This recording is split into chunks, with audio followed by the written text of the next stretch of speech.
Hello, I'm Rachel from 𝐊𝐿𝐴 TV and I'd like to welcome you to the Executive Corner, our expert talk show. Today I'm speaking with Yvette Adams, founder of the Creative Collective.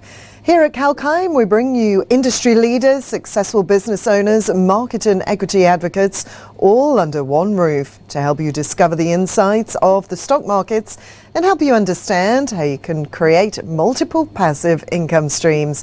A very warm welcome to Yvette, founder of the Creative Collective.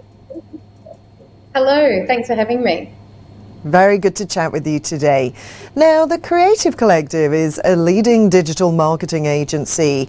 Would you please like to share with us your inspiration behind launching the brand? Yeah, sure. It's 14 years in, and I started the business from home around my two small children when I realised that I was going to back to work and juggling the two young kids. So it was just offering all my skills. I had quite a diverse skill set. I'd run events, I could design websites a bit, I could do a bit of graphic design. My core skill set is journalism. I could write quite well. So I started offering all those skills. And in 2007, certainly on the Sunshine Coast in Queensland, Australia, where I'm based, it was very uncommon to have a full-service creative agency. And people really liked the idea of coming to the one place and getting all of their design and marketing aspects met.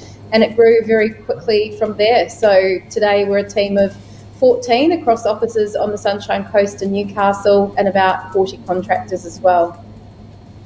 And as you mentioned there, you're a full-service digital agency specialising in digital marketing. Would you please demonstrate the various services that your agency provides to its clients?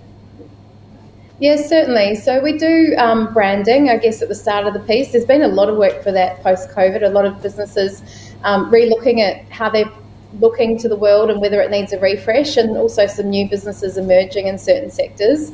We then often move on to websites, and there's been huge demand for that as well, given you need a really strong online presence and people are transacting more and more. We feel like because of COVID, the light bulb's gone on and the lights have gone on, and now people really get that they've got to invest in that area and invest quite heavily if they're going to survive in business. And once they've got a good, strong online website presence and social media channels, depending on what the sector is and who the target market is, there could be different channels involved. We'll generally move on to services like SEO or search engine optimization, pay-per-click strategies like Google Ads, Google Shopping, and also social media advertising campaigns. But then we also PR marketing and some really innovative stuff using things like chatbots and AI technology as well. And you have a very diverse client base from Japan to Iceland. Would you please like to talk about your current client base?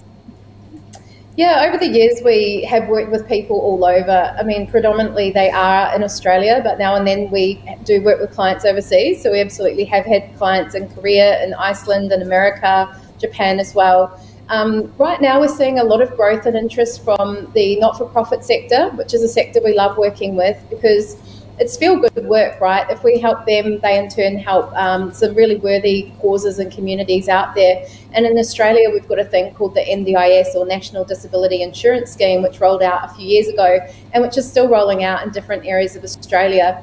And that's causing the whole not-for-profit sector to need a brand for the first time and to start marketing and for clients to start shopping around rather than just being told where they will go for a service. So there's a big growth there. A lot of cosmetic beauty, there seems to be a lot of interest in. Property and construction is absolutely booming, so we're certainly doing a lot of work in that sector. And even some of the sectors that have traditionally been what we call laggards, a bit behind with their digital transformation journey, industrial, manufacturing, things like that. We're seeing a lot of interest from them as well. But we literally do touch all sectors, and we've got team members who are specialists in different sectors that if people inquire, we tend to put that particular client with a particular person who has deep experience in that industry. And you have a very strong female-led team. What can you tell me about that? And what has been the unique selling proposition that has driven your success, do you feel? Yes, we are very proud to be a female-led business. I started the business in 2007, and in my first year in business, had the fortune of meeting Katrina Lees. So Katrina originally was an intern while she was still at university, and we got along really well, both professionally and personally. and then maintained a relationship. So she ended up becoming a paid contractor, later a franchisee when we did a franchise model for around 4 to 5 years. And after that time, she'd had her first child, and we sort of re-looked at the model and what franchising was doing in Australia, and decided to go into 50% shareholder business together. So now we're a privately owned business with 50% shares each. And we are quite female heavy in our team too. Of the 14, there's only 3 boys, and or men, I should say, and the rest are female. So today we share the role of CEO, and that's quite unconventional. But I'm actually on the board of a not-for-profit here on the Sunshine Coast, and they've just last week announced that they're going to do a co-CEO, and they happen to both be females as well. So I like to think we're leading the way and that we might see more of that. It may be unconventional, but it certainly worked well for Kat and myself. Whilst we've juggled separations, raising children, households, and all the pressures that we all have, but in particular women, as we all know, tend to do the lion's share of the household duties and the child raising. It allows us to actually go on a holiday and actually be sick if we are sick, and to play to each other's strengths as well, because Kat's very good on the financial side of things, operations, logistics. I've tended to lead more the business development, marketing and HR sides of the business, and it's been an amazing partnership, and I feel very fortunate that I have that. That sounds fantastic. And would you please explain the various industries you do provide your services to? Well, yeah, I touched on those before, but we work with so many sectors. You can go on our website and see the diversity, but right now the hot ones would be not-for-profit, property, construction, cosmetic, beauty, and what else would I say? So many things cross my desk. I mean, travel and tourism obviously is really off the table still. They're still suffering enormously, and hospitality to a degree as well. And seeing the upswing from industrial manufacturing as well would be the general themes that we're seeing at the moment. So obviously it covers a broad breadth of industries there. And in your opinion, how significant is it for businesses to have digital marketing for a better customer experience?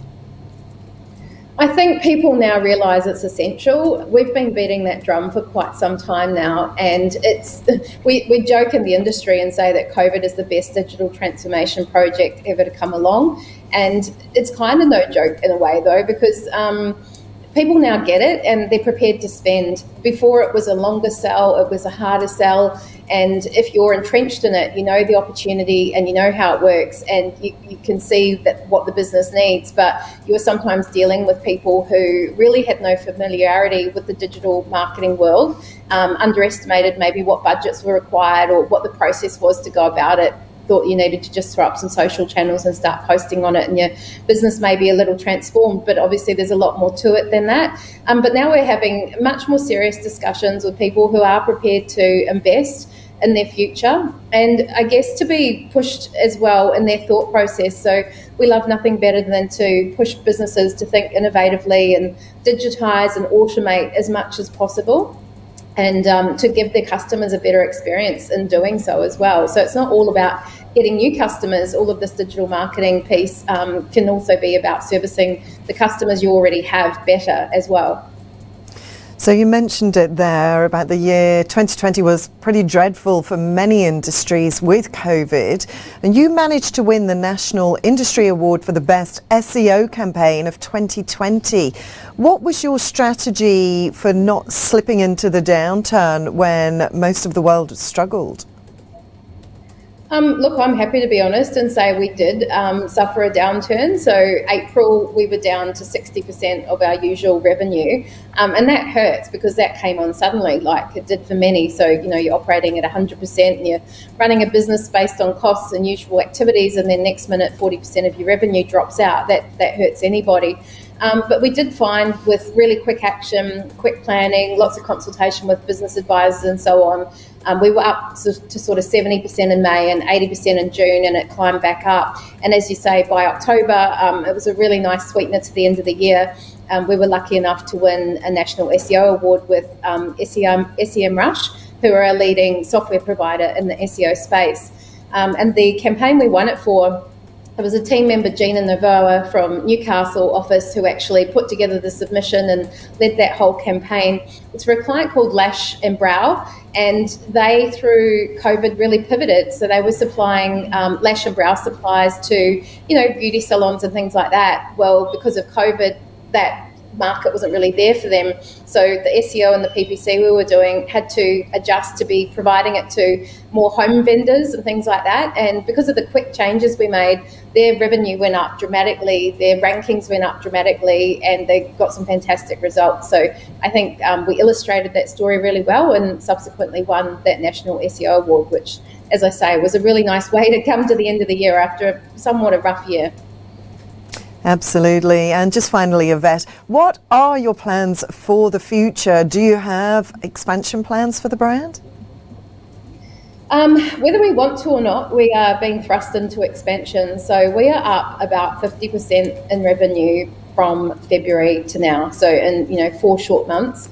So being up that much in your 14 years into business, just as a 40% loss can cause a lot of havoc, so can actually a 50% increase. So our current strategy is to be meeting with our business advisors more regularly than usual. We've just moved accountancy firms and we're working out a new strategy to cope with the growth. We've hired 4 new team members recently, but just hiring and growing isn't always the only strategy. So we're looking at a lot of different things that we might do. And yeah, in short, the strategy is still in development because things are moving so fast. And we're in that zone which anyone who's gone through fast growth would appreciate, of juggling fast growth, hiring, doing the actual work, and then figuring out the strategy. But we hope that within the month we're going to have a clear view of what the rest of the year looks like. I must say it was very difficult to plan for 2021, and I think a lot of businesses found that. A lot of us, you couldn't reflect on 2020 and say, well, because of the year that was, it'll be like this in 2021. So the best we could do was look at 2019 and predict maybe a conservative increase of, say, 20%. But the fact we're seeing 50% is a better than expected result, and it's a great problem to have. But it's certainly something we're still working through at the moment. And I've heard a lot of people in this digital space who are well positioned, well established with a good reputation like ourselves are experiencing similar as well. Well, best of luck for the future, Yvette, and thank you so much for chatting with us today. With that, I'll sign off. Now, watch this space for more. Till then, stay apprised and invest wise with 𝐾𝐤𝐴LKINE.